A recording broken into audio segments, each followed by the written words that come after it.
Good morning વિદ્યાર્થી મિત્રો, ગયા લેક્ચરમાં આપણે તણાવબળવાળા દાખલા ભણ્યા હતા.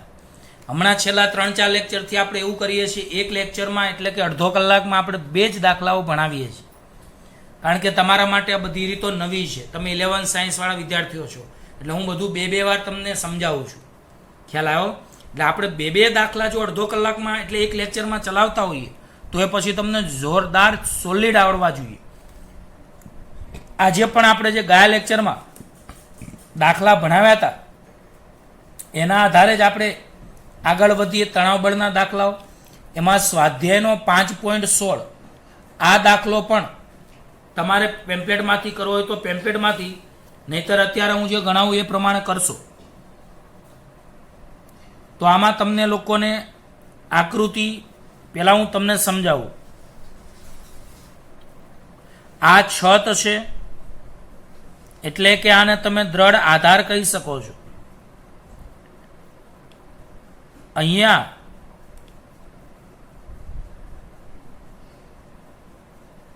આ ગરગડી છે. ગરગડીમાં ખબર પડે ને, ફરી શકે તેવી એક ગરગડી છે. એના એક છેડે અહીંયા એક બ્લોક છે અને અહીંયા એક બ્લોક છે. આ બાજુ દળ 12 કિલોગ્રામ છે, ધારો કે હું એને M2 ધારું. આ બાજુ દળ 8 કિલોગ્રામ છે, ધારો કે હું એને M1 ધારું. બરાબર? તો ચલો સૌ પ્રથમ તો 8 કિલોગ્રામ અને 12 કિલોગ્રામ દળના બે પદાર્થો ઘર્ષણ રહિત ગરગડી પરથી પસાર થતી એક ખેંચાય નહીં તેવી દોરીના એક છેડે બાંધેલ છે. તો આ એક દોરી છે. દોરીના એક છેડે M1 બરાબર 8 કિલોગ્રામ દળ અને દોરીના બીજા છેડે M2 બરાબર 12 કિલોગ્રામ દળ એ બાંધેલું છે. તો 8 કિલોગ્રામ અને 12 કિલોગ્રામ દળના બે પદાર્થો ઘર્ષણ રહિત ગરગડી પરથી પસાર થતી એક ખેંચાય નહીં તેવી દોરીના એક એક છેડે બાંધેલ છે. હવે આ દળોને છોડી દેવામાં આવે છે. દોરીથી છોડ્યા વિના પડવા દઈએ. તો બોલો, આ દળોને આપણે છોડી દઈએ તો તેમાંનો પ્રવેગ એ શોધવાનો છે અને દોરીમાંનું તણાવ ટી શોધવાનું છે. તો આ દાખલો પણ તમે લોકો, હું આનો ફોટો પાડીને મોકલીશ, તમે ચોપડામાં આ રીતે જ લખજો. ટેમ્પલેટમાં બરાબર જ છે પણ એમાં થોડા પદો ડાયરેક્ટ લખેલા છે એટલે ઘણાને કદાચ ખબર ન પણ પડે. ચલો સૌ પ્રથમ તો બોલો, અહીં M1 બરાબર 8 કિલોગ્રામ છે, M2 બરાબર 12 કિલોગ્રામ છે. અહીંયા આપ્યું નથી રકમમાં, પણ પરીક્ષામાં ન આપે તો તમે આ દાખલામાં ગુરુત્વ પ્રવેગ G એ 10 લઈ લેજો. તો ગુરુત્વ પ્રવેગ G બરાબર 10 મીટર પ્રતિ સેકન્ડ સ્ક્વેર લો. ચલો હવે આપણે આમાં બળો દર્શાવીએ. તો બધાને ખબર છે, બોલો આનું વજન બળ M1G અધો દિશામાં, આનું વજન બળ M2G અધો દિશામાં. બીજું બોલો, દોરી એક જ છે. દોરી એક જ હોય તો એક જ દોરીમાં તણાવ બળ સમાન આવે. બોલો, દોરી એક જ હોય તો એક જ દોરીમાં તણાવ બળ સમાન આવે. તો બોલો, આ છેડો છે એને અનુલક્ષીને તણાવ બળ T દૂર જતું. આ છેડો છે એને અનુલક્ષીને તણાવ બળ દૂર જતું.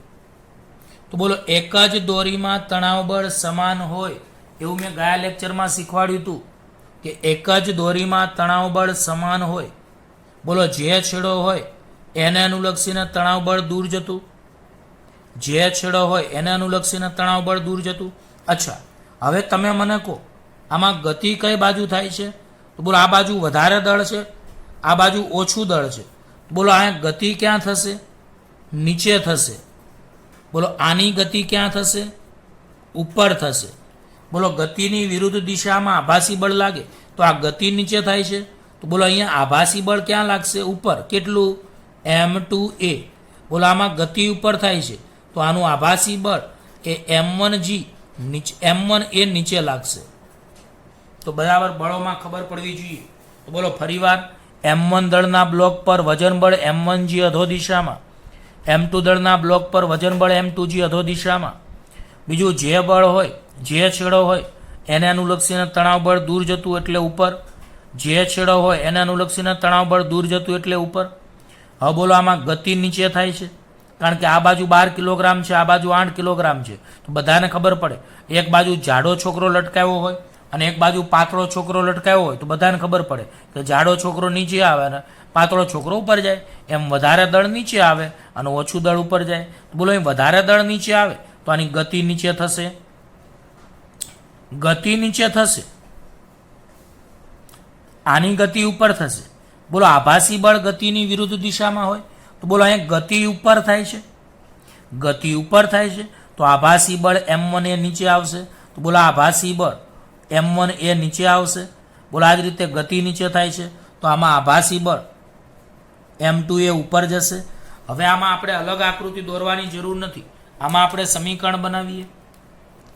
એક સમીકરણ હું m1 દળ માટે બનાવું.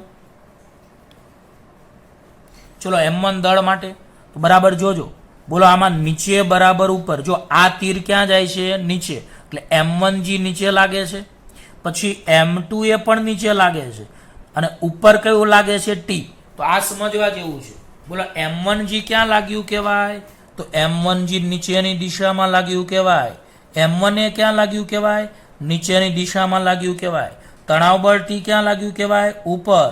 તો બોલો સમતોલન સ્થિતિમાં નીચેના બળો બરાબર ઉપરના બળ, તો નીચેના બળ m1a વત્તા m1g, એટલે m1a વત્તા m1g બરાબર ઉપર એટલે t.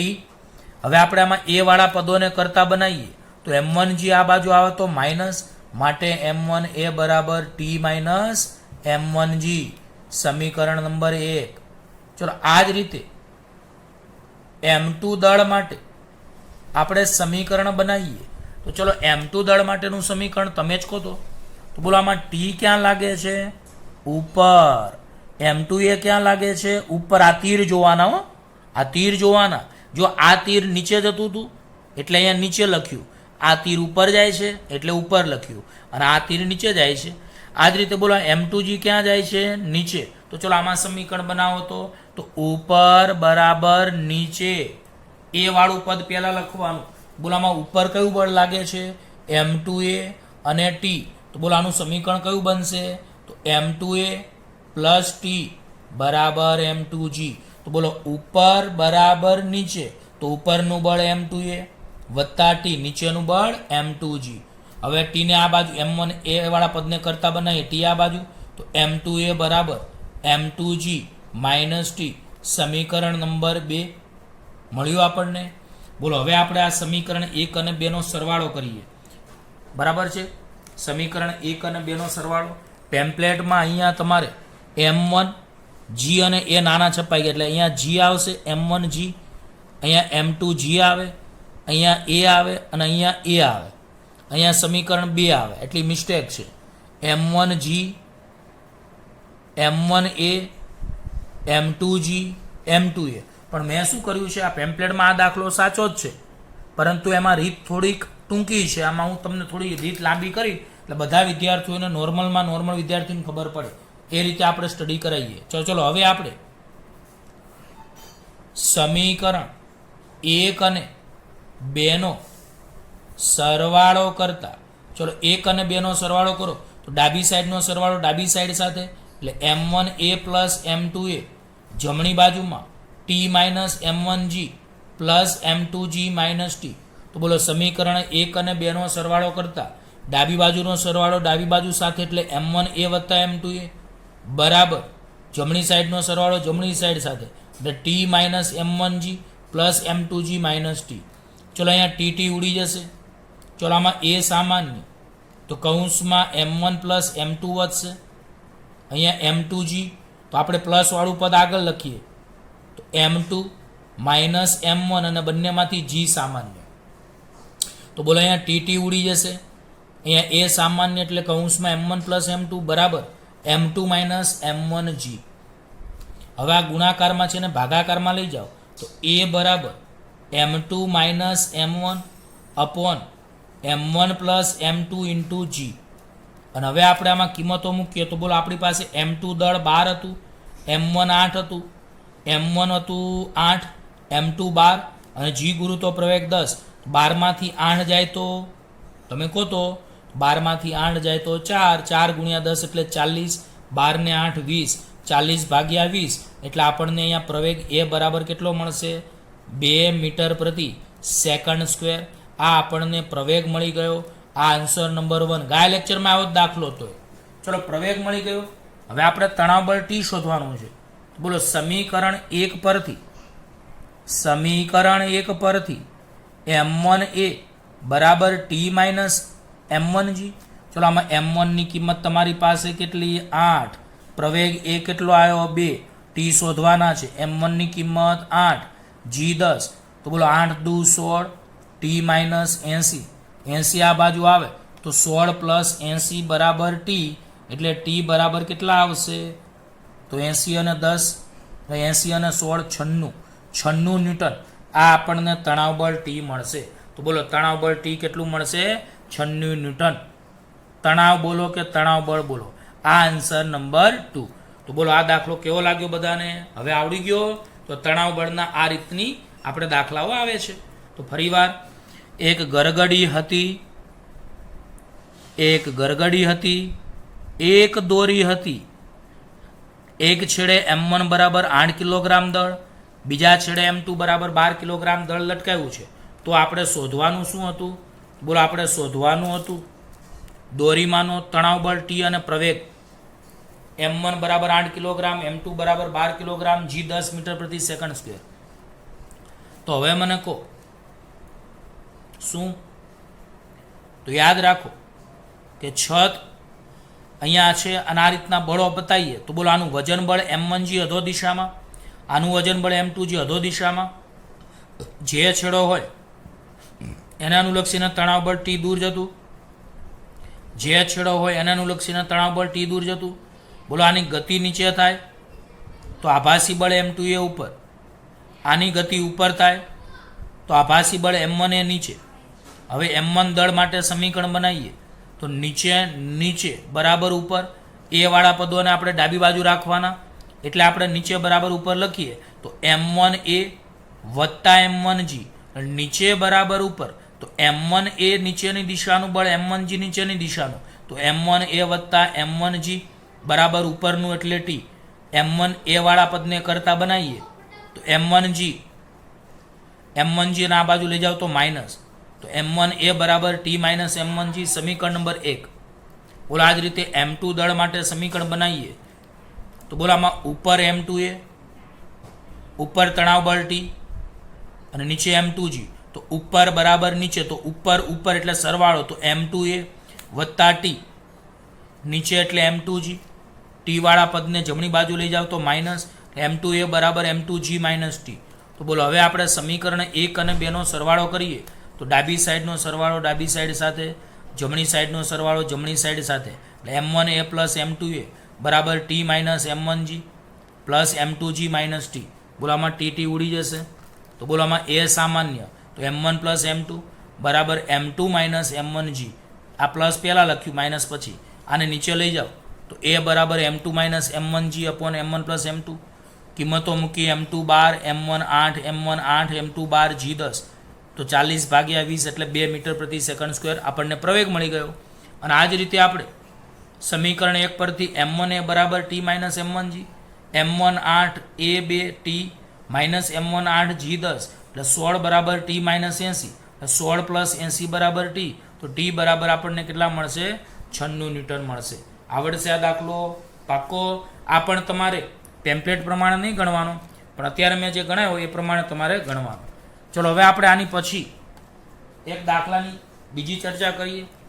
સ્વાધ્યાયનો 5.15 નંબરનો દાખલો. આ પણ ખૂબ જ સરસ મજાનો દાખલો છે, તો ધ્યાન આપજો. સ્વાધ્યાયનો 5.15 બરાબર. ચલો, આમાં તમારે આકૃતિ તો આપેલી નથી, પણ આપણે સમજવા માટે દોરીએ. આ એક લીસી સમક્ષિતિજ એટલે આડી સપાટી છે. બોલો, એક લીસી એટલે કે આડી લીસી સમક્ષિતિજ સપાટી છે. અહીંયા એક બ્લોક છે, બીજો બ્લોક અહીંયા છે, એકને આપણે એ બ્લોક કહીએ, એકને બી બ્લોક કહીએ. એકનું દળ M1, એકનું દળ M2. હવે આપણે રકમને સમજીએ. 10 કિલોગ્રામ અને 20 કિલોગ્રામ દળ ધરાવતા બે પદાર્થો એ અને બીને લીસી સમક્ષિતિજ સપાટી પર રાખી એક હલકી દોરી ના છેડાઓ સાથે બાંધેલા છે. જો F બરાબર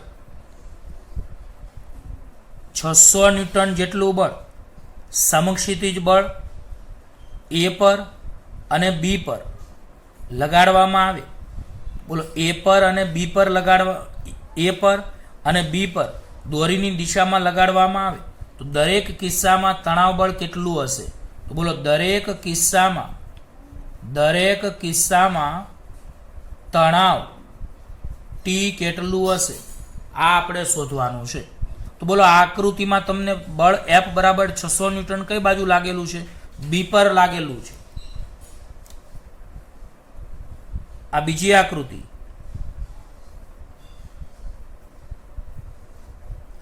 બીજી આકૃતિમાં આ એ બ્લોક,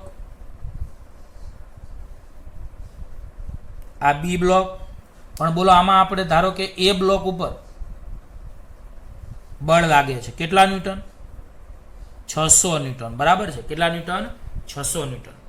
તો બરાબર સમજો કે M1 બરાબર કેટલા છે? તો બોલો અહીં M1 બરાબર 10 કિલોગ્રામ છે, M2 બરાબર 20 કિલોગ્રામ છે અને બળ F બરાબર 600 ન્યૂટન આપેલું છે અને દરેક કિસ્સામાં તણાવ બળ શોધવાનું છે. તો મેન આકૃતિઓ ખાસ સમજજો, બીજું કંઈ નહીં. તો બોલો 10 કિલોગ્રામ અને 20 કિલોગ્રામ દળ ધરાવતા બે પદાર્થો એ અને બીને લીસી સમક્ષિતિજ સપાટી પર રાખી એક હલકી દોરીના છેડાઓ સાથે બાંધેલ છે.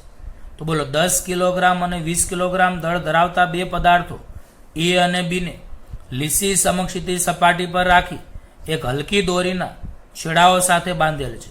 હવે F બરાબર 600 ન્યૂટનનું એક સમક્ષિતિજ બળ એ પર અને બી પર દોરીની દિશામાં લગાડવામાં આવે છે. તો ચલો પહેલા 600 ન્યૂટનનું બળ આ આકૃતિમાં મેં બી પર લગાડેલું બતાવ્યું છે. બોલો પહેલા આપણે 600 ન્યૂટનનું બળ સમક્ષિતિજ દિશામાં બી પર લાગેલું બળ દર્શાવેલું છે અને બીજી આકૃતિમાં આપણે એ પર 600 ન્યૂટન બળ દર્શાવેલું છે અને આપણે તણાવ બળ શોધવાનું છે. તો તણાવ બળ કેવી રીતે શોધવાનું? તો બધાને મેં કીધું છે કે આ દોરી એક જ છે, એના બે છેડા છે. તો બોલો આ છેડાને અનુલક્ષીને તણાવ બળ દૂર જતું, આ છેડાને અનુલક્ષીને તણાવ બળ દૂર જતું. એ મેં તમને તણાવ બળની વાત પહેલા જ કહી દીધેલી છે કે એક જ દોરીમાં તણાવ બળ સમાન આવે, એક જ દોરીમાં તણાવ બળ સમાન આવે અને જે છેડો હોય એને અનુલક્ષીને તણાવ બળ દૂર જાય. તો બોલો આ એક જ દોરી છે માટે તણાવ બળ સમાન આવે. બીજું આ છેડો છે એને અનુલક્ષીને તણાવ બળ ટી દૂર જતું, આ છેડો છે એને અનુલક્ષીને તણાવ બળ દૂર જતું. ચલો હવે આ આકૃતિ બીજી છે. આમાં પણ બે છેડા છે, દોરી એક જ છે પણ આકૃતિ એ છે અને આકૃતિ બી છે. તો ધારો કે બોલો આમાં તણાવ બળ દૂર જતું એટલે ટી ડેશ, આમાં તણાવ બળ દૂર જતું એટલે ટી ડેશ.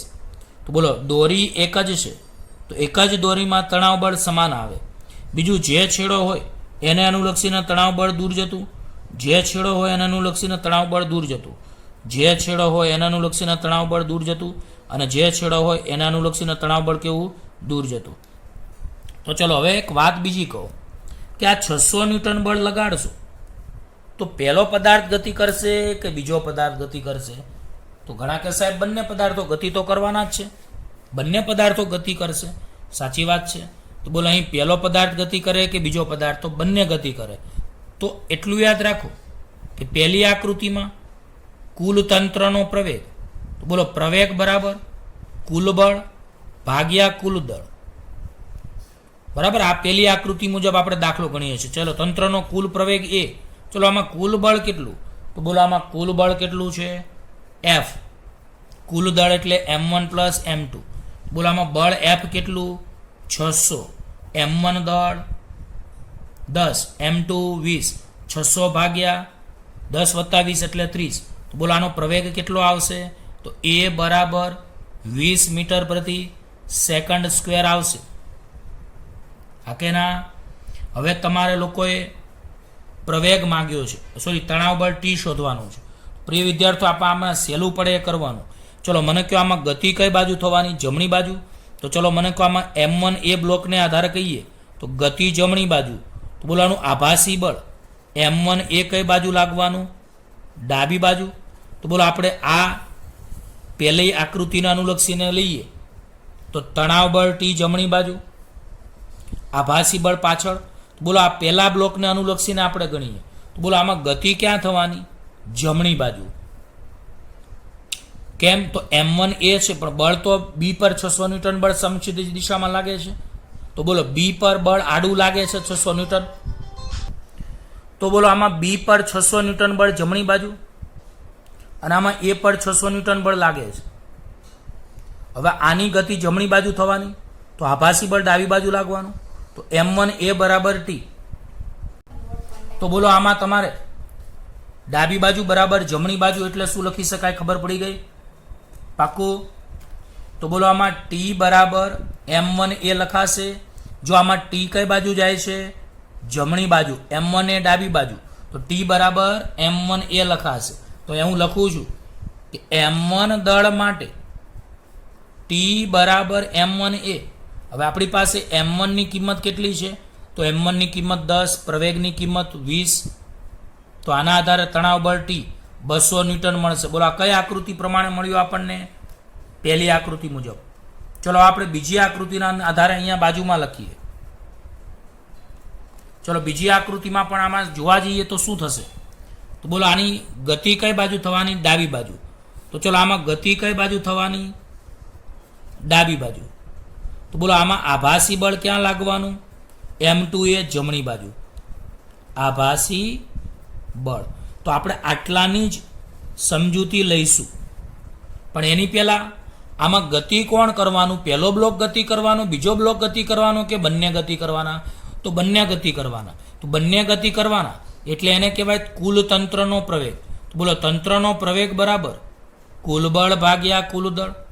બોલો કુલ બળ F, પ્રવેગ A, કુલ દળ M1 પ્લસ M2. બોલો અહીંયા પણ F કેટલું? 600 ન્યૂટન.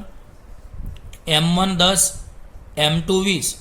તો બોલો 600 ભાગ્યા 30 એટલે આવશે 20 મીટર પ્રતિ સેકન્ડ સ્ક્વેર. બોલો અહીંયા પણ પ્રવેગ તો એ જ આવશે. પણ હવે બોલો અહીંયા જે સમીકરણ બનશે કોના માટે બનશે? તો આ M2 દળ માટે બનશે, કારણ કે આમાં ડાબી બાજુ બરાબર જમણી બાજુ લખાશે. આ બીજી આકૃતિ છે, બીજી આકૃતિ એટલે આપણે અહીંયા તણાવ બળ TDS ધાર્યું છે. તો બોલો અહીં ડાબી બાજુ બરાબર જમણી બાજુ એટલે TDS બરાબર M2A. બોલો ડાબી બાજુ બરાબર જમણી બાજુ એટલે TDS બરાબર M2A. તો અહીંયા બોલો TDS બરાબર M2A બાજુમાં લખાય કે M2 દળ માટે. તો અહીંયા પણ તણાવ બળ શોધવાનું છે. તો TDS ના TDS M2 આપણી પાસે 20 છે, પ્રવેગ 20 આવે એટલે TDS બરાબર 40 ન્યૂટન આવશે. તો પેમ્પલેટમાં આ દાખલો બરાબર છે, તેમ છતાં હું જ્યારે પણ ગણાવું અને વધારાનું તમને લાગે તો પેમ્પલેટમાં દર્શાવવા જેવું હોય એ અલગ પેનથી મારી જેમ તમે પેમ્પલેટમાં દર્શાવી શકો છો અને હોમવર્કના ચોપડામાં પણ દર્શાવી શકો છો. તો પ્રિય વિદ્યાર્થીઓ, આમાં એક લીસી સમક્ષિતિજ સપાટી હતી, 2 બ્લોક હતા. એમાંથી એકવાર B પર F બરાબર 600 ન્યૂટન બળ અને એકવાર A બરાબર A પર 600 ન્યૂટનનું બળ આડી દિશામાં એટલે સમક્ષિતિજ દિશામાં આપણને લગાડવાનું કહ્યું છે. તો બોલો એકવાર B પર 600 ન્યૂટનનું બળ અને એકવાર A પર 600 ન્યૂટનનું બળ સમક્ષિતિજ દિશામાં લગાડવાનું આપણને કહ્યું છે. અને આ આકૃતિ આપણી જાતે દોરી છે. તો આ લીસી સમક્ષિતિજ સપાટીમાં બોલો આમાં ગતિ જમણી બાજુ થાય તો આભાસી બળ M1 ને ડાબી બાજુ. તણાવ બળ તો મેં પહેલાં જ સમજાવી દીધું એટલે અહીંયા તમારા લોકોએ T બરાબર M1A લખાશે. એ જ રીતે અહીંયા ગતિ ડાબી બાજુ થશે કારણ કે બળ ડાબી બાજુ લાગે છે, તો આભાસી બળ ઉપર જમણી બાજુ લાગશે. તો TDS બરાબર M2A. હા કે ના? તો બોલો અહીંયા TDS બરાબર M2A અને T બરાબર આ તમારે ટૂંકમાં દાખલો આવડશે. અને આનું પણ પ્રિય વિદ્યાર્થીઓ 2 વાર રિવિઝન કરજો એટલે આ પણ તમને પાક્કો આવડી જાય. હવે પ્રિય વિદ્યાર્થીઓ, સ્વાધ્યાયનો 5.21 નંબરનો દાખલો આપણે ભણીએ. દોરીના એક છેડે બાંધેલા M બરાબર 0.25 કિલોગ્રામ દળના પથ્થરને સમક્ષિતિજ સમતલમાં, તો આ દોરી છે, આ એનો એક છેડો છે. આ એક છેડે m બરાબર 0.25 કિલોગ્રામ દળના પથ્થરને બાંધી સમક્ષિતિજ સમતલમાં તમને ત્રિજ્યા આપી છે. તો બોલો r બરાબર 1.5 મીટર ત્રિજ્યાના r બરાબર 1.5 મીટર ત્રિજ્યાના વર્તુળમાં 40 રિવોલ્યુશન પ્રતિ મિનિટ. તો આને કહેવાય કોણીય આવૃત્તિ. 40 રિવોલ્યુશન પ્રતિ મિનિટ. ગુજરાતીમાં રિવોલ્યુશન એટલે પરિભ્રમણ. પરિભ્રમણ પ્રતિ મિનિટ. બોલો એક પરિભ્રમણ બરાબર 2π રેડિયન અને 1 મિનિટની 60 સેકન્ડ. આ તો બધાને ખબર છે કે એક પરિભ્રમણ પૂરું થાય તો 360 ડિગ્રી એટલે 2π રેડિયન જેટલો ખૂણો કપાય. તો બોલો એક પરિભ્રમણ એટલે 2π રેડિયન, 1 મિનિટ એટલે 60 સેકન્ડ. તો બોલો આના આધારે તમારા અહીંયા પેમ્પલેટમાં ભૂલમાં W છપાણું છે. જ્યાં જ્યાં W છપાણું છે ત્યાં તમે આ રીતે ઓમેગા કરી દેજો. હવે આનું છેદ ઉડાડશો તો 1 1 શૂન્ય જતી રહેશે.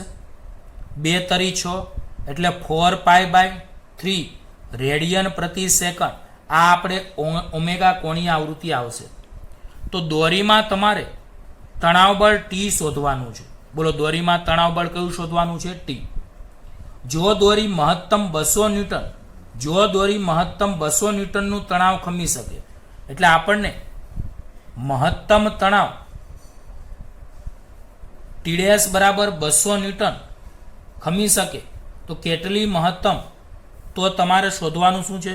જો મહત્તમ તણાવ બળ T' બરાબર 200 ન્યૂટન હોય તો કેટલી મહત્તમ ઝડપથી પથ્થરને ઘુમાવી શકાય, એટલે મહત્તમ ઝડપ તમારે v શોધવાની છે. તો શાંતિથી આપણે દાખલો સમજીએ. પહેલા જવાબમાં તણાવ બળ T શોધવાનું છે. ચલો સૌપ્રથમ તો આપણે અહીંયા કહીએ, મેં તમને કહ્યું હતું કે આ દોરીના છેડે કોઈ m દળનો પદાર્થ બાંધીએ તો એને જરૂરી એવું કેન્દ્રગામી બળ એ તણાવ બળ T પૂરું પાડે છે.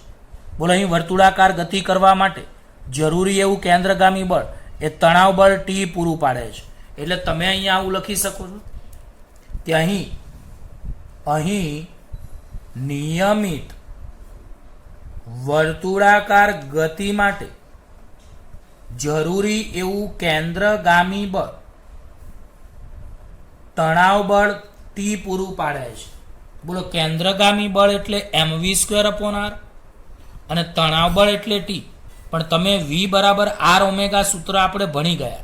તો બોલો અહીંયા m ના m r ના r, પણ v ની જગ્યાએ r ઓમેગા મૂકો તો r ઓમેગાનો સ્ક્વેર. મેં ફરીવાર કહું છું કે પેમ્પલેટમાં ઓમેગાની જગ્યાએ w છપાણું છે. ચલો અહીં m ના m આનો સ્ક્વેર કરો તો r²ω²/r બરાબર T. એક વાર r ઉડી જાય તો T બરાબર mr ઓમેગા² આવશે.